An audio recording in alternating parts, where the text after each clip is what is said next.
Good day everyone, we are the group 7. So we will discuss about changing social landscape chapter 8.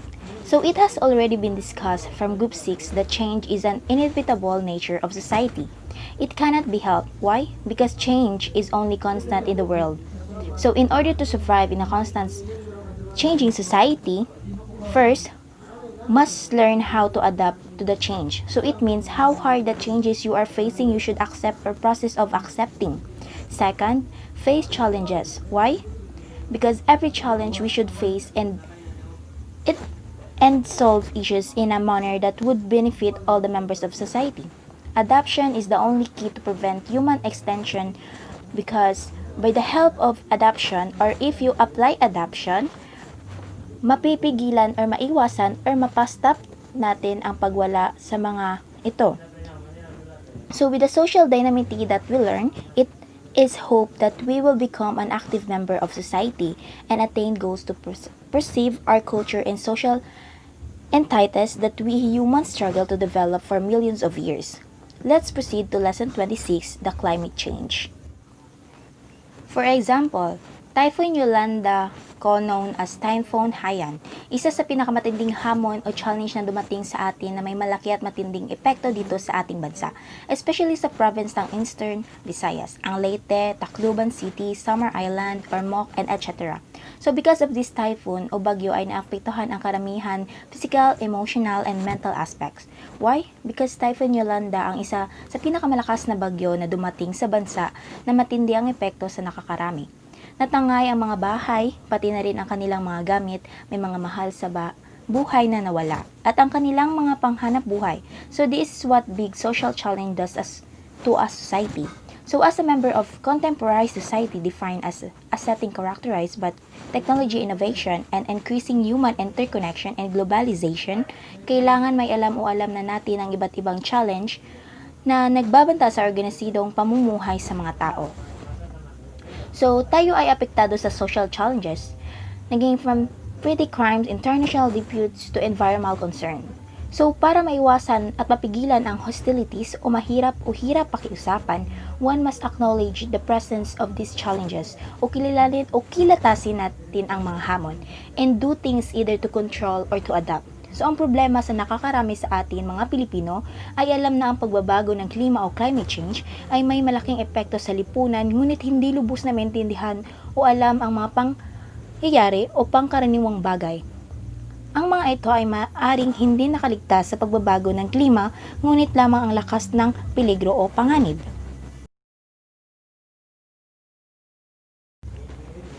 So we all know that climate change is erratic change of weather system o pagbabago ng klima sa mundo. May mga matinding pangyayari dito sa mundo kagaya ng sea level rise, global temperature rise, warming oceans, shrinking ice sheets, declining Arctic sea ice, glacier retreat, intense rainfalls, ocean acidification, and decreased snow covers. Ang mga sitwasyong pangyayari na ganito ay nangyayari sa buong mundo at naapektuhan ang buong naninirahan sa Earth. Causes. Global warming ay ang dahilan o sanhi ng pagbabago ng klima. So from the term itself, global warming, na pertains to the temperature rise of the earth, ay dahilan ng pagtaas ng greenhouse gases sa ating kapaligiran. So these gases entrap infrared rays or heat gawa ng araw. They cannot be emitted to space and are trapped in the atmosphere. Ang heat trap event ay tinatawag na greenhouse effect ng mga scientists. This pie graph represents the amount of major greenhouse gases that people emit in their activities. So this table represents the top greenhouse gases that people emit into the atmosphere. The Intergovernmental Panel on Climate Change, or IPCC, a group of 1,300 independent scientific experts from the countries all over the world under UN, concluded in its fourth assessment report in 2007 that there is more than 90% probability that human activities over the past 250 years have warmed the planet Earth. It can also be assumed that climate change is brought about by the irregularity in sun's output since it is the fundamental source of the planet's energy. However, studies show that since 1750, there has been no significant change in solar irradiance that is enough to cause climate change. The development of society around the globe brings compromises with nature. The discovery of fossil fuel as a source of electricity has caused a dramatic increase in the emission of greenhouse gases, particularly carbon dioxide, which makes up the most abundant, meaning pinakamasagana and lasting greenhouse gas as seen in figure 8.1. The production and manufacturing of goods also contribute to greenhouse effect as people continue to discover more technology to make their lives convenient. Natural resources begin to deplete, meaning maubos o mawala, and earth changes. Natural calamities like storm surges, droughts, and sea acidifications happen more often. Economic growth generates and brings both positive and negative consequences to the people of society. In the Philippines, the results of climate change is prevalent. In some regions, especially in Luzon, rainfall slowly decreases, causing water stress in both in quantity and quality. This water stress cascades into more adverse impacts, particularly on forestry, agriculture and livelihood, health and human settlement.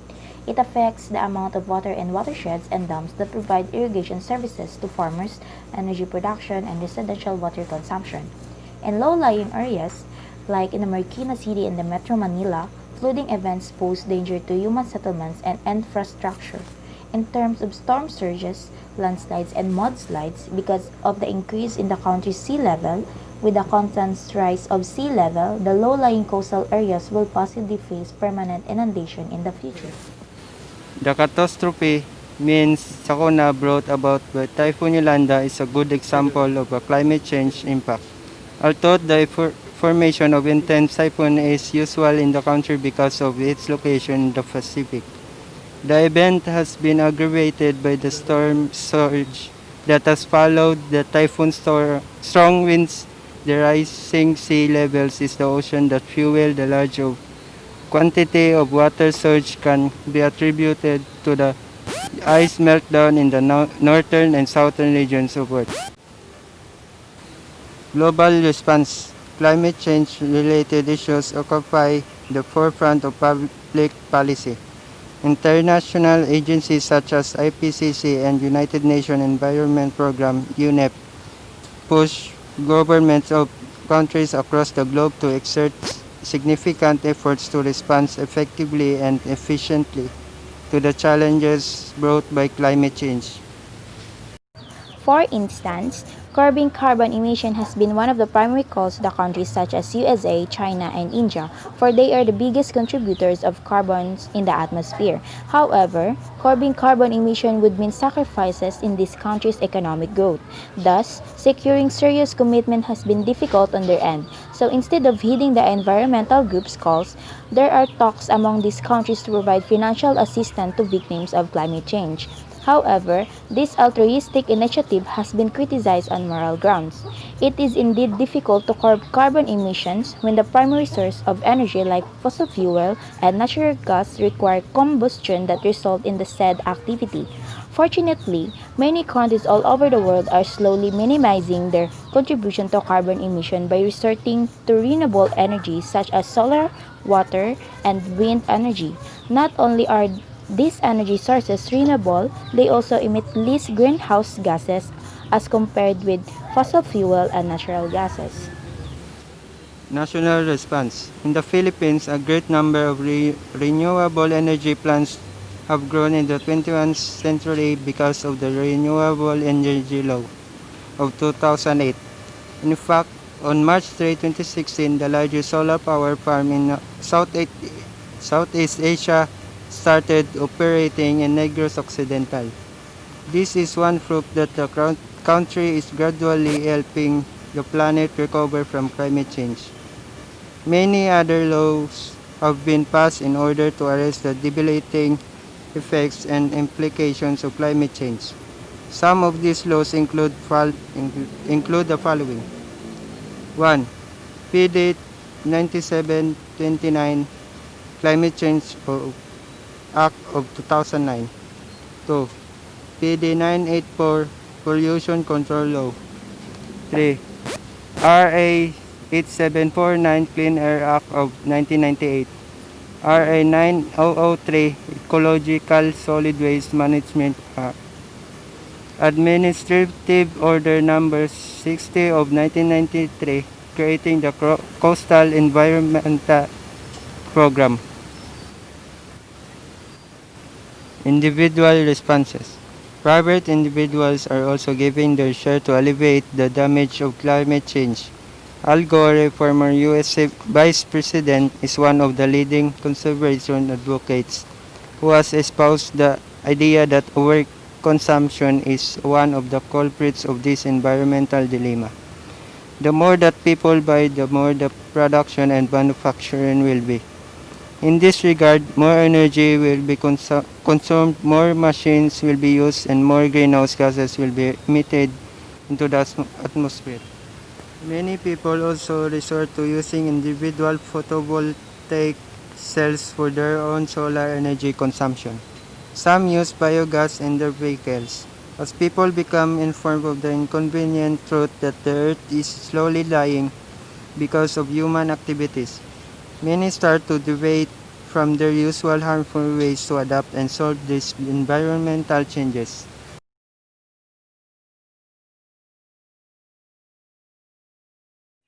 Migration.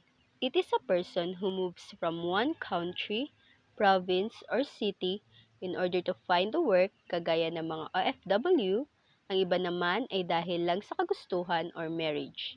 The first migration is believed to have existed million years ago, at ang mga hominids ay pinaniniwala ang migrated from Africa to the other parts of the world, na nagresulta sa pagkakaiba ng lahi. Number 1. Overseas. It is the migrant workers na umaasa sa ibang bansa tulad ng mga OFW na mga Pilipino. Number 2. Overseas Filipino workers or migrant workers. Overseas Filipino worker or OFW, it is a term often word to refer to Filipino migrant workers, mga Pilipinong naninirahan sa ibang bansa para magtrabaho. Number 3. Regular or documented Filipino migrant workers. Those who possesses valid passport and appropriate visas or permits to stay at work. Sa mga bansang tumatanggap ng mga trabahante and those whose contracts have been processed by the POEA or subsequently verified at mga nakarehistro on site ng POLO or Philippine Overseas Labor Office. If it is required by law o ng regulasyon, sila yung dumadaan sa tamang proseso para makapagtrabaho sa ibang bansa. Number 4. Irregular or undocumented Filipino migrant workers. Ito naman yung mga dumadaan sa mga illegal na gawain para mapadali o makapagtrabaho agad sa ibang bansa, tulad na mga TNT na mga Pilipino. These are the people who have acquired their passport through fraud or mispresentation, who possess expired visas or permit to stay tulad ng mga TNT na ang ibig sabihin ay tago ng tago. Those people who have no travel document, have invalid or inappropriate visas, and those people that their contracts have not been processed by the POEA or subsequently verified and registered on site by the POLO. The overseas Filipino workers is highly valued. Ang iba, kahit nakapagtapos na ng pag-aaral, pipiliin na lang na magtrabaho sa ibang bansa to support the needs of their families. They bottle up their homesickness for the betterment of their family's future, which also contributes to boost the country's economy. So if you have a member of a family na nagtatrabaho sa ibang bansa, di tayo puro hingi lang. Kasi, ang hirap ng trabaho nila roon. And to reciprocate their suffering and sacrifice, we should study well. As I have said earlier, OFW contributes to boost the economy of our country. So in the 1970, ang mga padala mula sa mga OFW amounted to almost US dollar 120 million. Ang mga padala ng OFW accounted for 8 to 10% ng kabuuang domestic product ng bansa. This is one of the reasons that former President Corazon Aquino called them a bagong bayani o bayani ng bansa. In the last 40 years, international migration has been a common culture among Filipinos. In 2013, the Commission on Filipinos Overseas or CFO listed that there were more than 10 million Filipino immigrants scattered all over the globe. The number is 30% higher than the number of OFWs at the start of the century. While the number of Filipino migrants and immigrants rapidly increases, the number of skilled workers in the country is also rapidly depleting. In the box, we can see the number of Filipino migrants and immigrants in 2013. Permanent migrants. These are Filipinos, immigrants who are legal and permanent residents abroad. Mga nakasawa ng banyaga o foreigner. Those Filipino na may dual citizenship and their descendants.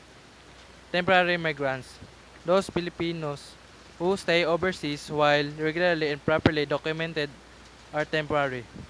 It is generally enters a country for a fixed time period for a particular occupation or employer, and it must leave when the period expires. These include land-based, sea-based, Filipino workers, intra-company, transferees, students, trains, entrepreneur, businessmen, traders, and others who stays abroad last for 6 months or more. Irregular migrants, those Filipinos who are not properly documented without valid residence or work permits and who are overstaying in a foreign country. Filipino migrants make up 4% of the country's population. Some of this percentage are completely assimilated in the foreign society, while others still maintain dealings and affairs with Philippines. These are international students, people participating in the Philippine elections, OFW, and etc., and defined as a process of movement and settlement across international borders. And this is called transitional migration. To government these Filipino transitional migrants, the Philippines government ay nagtataguyod ng halos 70 consulates in different nations around globe. They administer ang lahat ng mga hinaing at pangangailangan ng mga Filipino transition migrants. Impacts. Although the struggles of OFWs boost the country's economy, their migration also unavoidably bring challenges to the Filipino society. The largest quantity of migration ay naninirahan sa USA na halos 4 million na mga Pinoy ang nandun. The Filipino culture has already been highly Americanized, and not only just American influence, but also colonial mentality has rested in the hearts and minds of many Filipino na pipiliin nilang i-assimilate ang mga banyagang kultura rather than practice their own. Dissatisfaction to the country's social, political, and cultural system is also a factor of Filipino migration. Most of Filipino believe that there are not enough jobs in our country. Another challenge that migration brings to the Filipino migrant is acculturation to completely different cultures of foreign societies. For example, an openly gay transsexual must learn how to curb his or her physical guise to adhere to the culture of Arab society. We all know that Arab country is one of the strict countries, so if you want to work there, you need to know how to disguise to adhere to the culture of Arab society. Failure to do so may lead to apprehension. Unfortunately, some Filipinos migrate to foreign lands without trying to learn their cultures and ethics first, the violation of which leads to conviction or, in worst cases, is death. Most importantly, difficulties in cultural, social, and political adjustments are social costs that Filipino migrants and their loved ones left in the Philippines face every day. The migrant may feel cases of severe homesickness, while their loved ones in the country may have to deal with sorrow over an incomplete family. Professor Melanie Reyes in 2007, in her UNICEF paper about migration, said that migration mitigates what society views as dysfunctional transitional families. She said that children with mothers abroad tend to be more angry, confused, apathetic, and more afraid than other children, because a mother's absence could be the most disruptive in the life of the children. Moreover, Reyes added that the feeling of being abandoned also causes abusive behavior among the children. The absence of parents also develops consumerist attitudes among the children. For in addition to accepting the migration of their parents as a financial opportunity, they tend to see the situation as a source of money to be spent and thus they become materialistic. Adding to her views, Reyes stated that people have been on the move since human life began. However, migration is neither a new phenomenon, a failure of development, nor a substitute for development.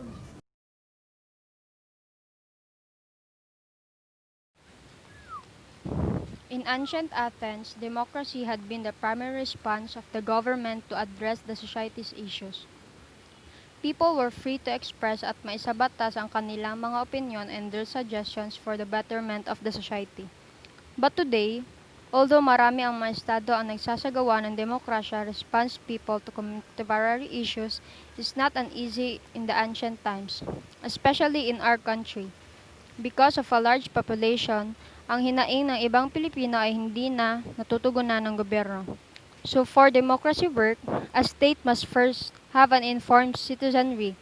We should know about our community. For example, some Filipinos aware that our country is arguing with China and other Southeast Asian nations in the case of separately. So to those who are aware and knows about the issue, this means they have to support our government. And also by posting like, amin na ang separately, boycott China. So in this issue, if there is a lack of information or other unaware, it will cause more risk of members of both societies. It is unnecessary that as student, we should not become subjective in social ignorance, but we should become an active and informed member of the society where we belong.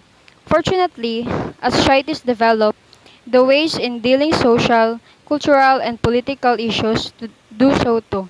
The following are some examples. Citizen engagement and participatory governance. Dr. Ronaldo Pante, 2014 of De La Salle College of St. Benaldi, in his dissertation about participatory democracy, he implies that a government's effective application of democracy through efficient delivery of services is not enough. So if the people will not participate and engage themselves in the government advocacies, democracy cannot function. All the problems of society needs help from members of society. Members shall employ effective participation and active engagement to achieve the common goals of the society. And as said earlier, we should become an active and informed in the society where we belong. Dr. Pante also emphasized that people's involvement and governance give power and influence the community. So today, many local communities encourage citizens to interact and participate in the community. The simple government or community level advocacies such as Tapat Ko, Linis Ko, and Basura Mo Ibulsa Mo are sample programs.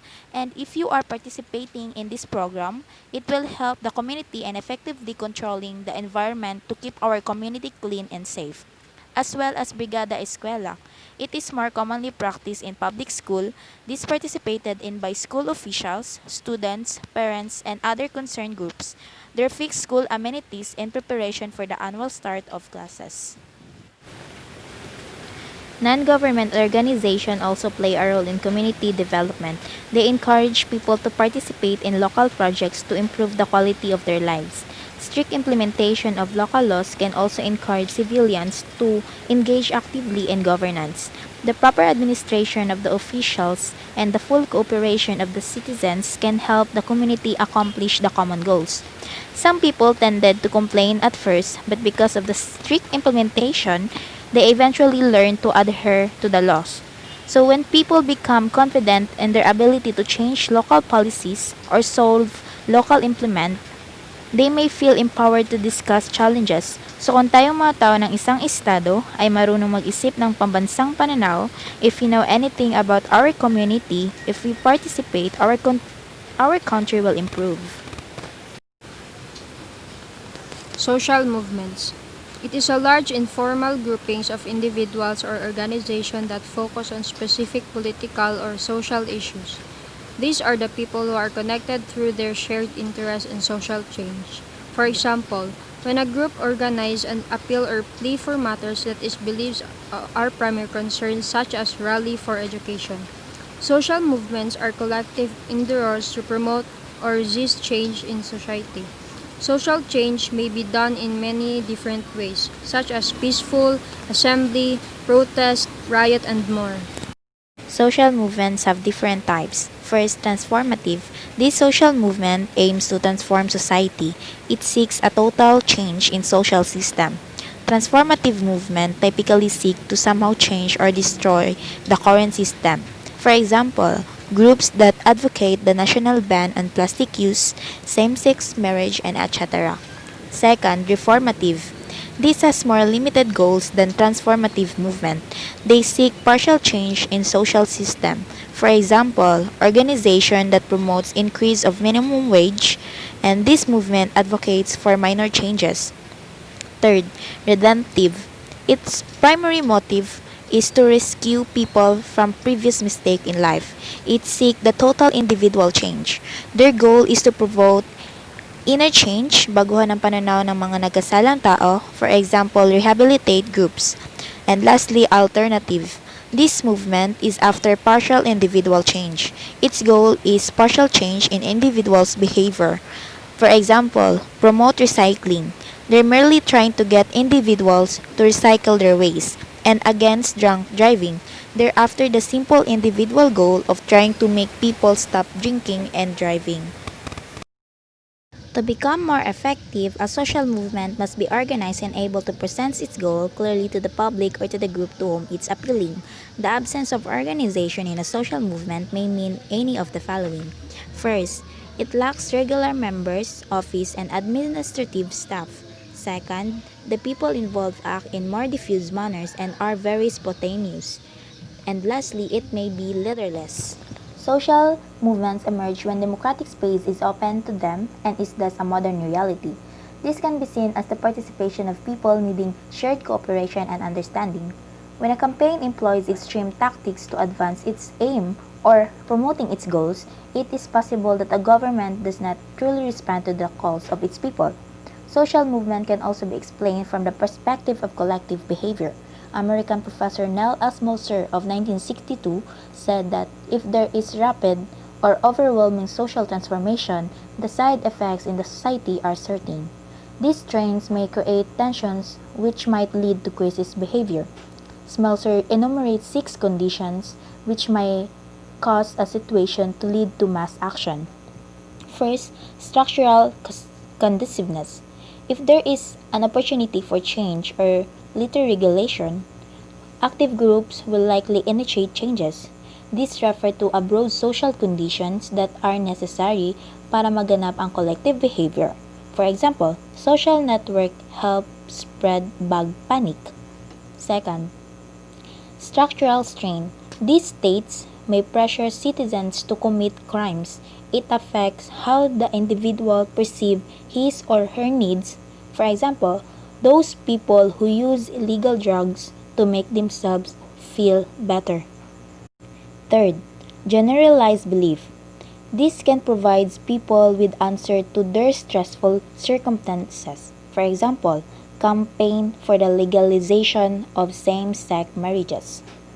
Fourth, precipitating factors. It is immediate cause that can cause social imbalance and it refers to a specific trigger to onset of the current problems or situation. For example, feelings of anger, being exposed to drugs, and experiencing withdrawal symptoms. Fifth, coordinate group. This is coordinated organization with leadership, resources, and structures. And lastly, development of social movement influenced by the operation of social control. It is to stop troubles more likely to be generated by the discounted people. Upang mapanatili ang kaoyisan, the normal instinct of political leadership then is to enforce title laws. In the Philippines, social movements started to emerge at the point of Spanish colonization. When social movement become successful, they change history. Social networking. It is the use of internet-based social media sites like Facebook, Instagram, Twitter, and etc. It helps to connect us with our friends, family, colleagues, or clients. This can have a purpose, a social purpose, business purpose, and etc. Just as we do today, we use Facebook and psychology to study. According to International Telecommunication Union, the number of internet users has increased from 400 million in 200 to 3.2 billion in 2015 to 2.1 billion which have active social media accounts. Today, the popularity of social media is an instrumental way to be engaged in the society and participate in the governance, especially in the Philippines or the most country according to Opera Software in 2012. Out of 100 million Filipinos, 44.2 million are active internet users, 40 millions of which are active social media users, 114.6 million listed mobile connections, and 14% larger than the national population and less than 10 million landline users. The large number of digitally is influential in the participation of people and participatory government. Information and communication technology has contributed to increase people's understanding of various social challenges in issue. To be precise, social media helps people to more easily exchange information and participate in social issues. Aside from the efficient dissemination of information, ICT has also transformed how the Philippines government works. For example, via online application of passport, appointment, and Pag-ibig membership, government facilities have become easier and more available to the masses through the use of ICTs. Below is the list of executive government websites in the Philippines.